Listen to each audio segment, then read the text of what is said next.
For today's video, ipapakita ko sa inyo ang niluto ko or ang ginawa kong simpleng lunch namin today. Hello mga Mars! Welcome to my cooking show. Charot!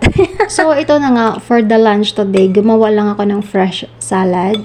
Yun ay cucumber, dahon ng makdunis kung tatawagin nila dito sa Middle East. At syempre, hindi mawawala yung kamatis na may lycopene tayong makukuha na vitamina. And of course, nilagyan ko rin yan ng lemon juice, asin, and olive oil. Habang gumagawa ko ng fresh salad, naglaga naman ako ng karne ng manok para yung sabaw gagamitin sa pagsaing ng kanin. After 20 minutes kong nilaga ang karne ng manok, nilagay ko siya sa oven para maging crispy. Yan kasi talaga ang gusto nila, medyo oily and then crispy. Iba-iba kasi ang taste ng mga Arabian people. May mga Arabian people na gusto talaga nila, yung pagkain nila is maanghang.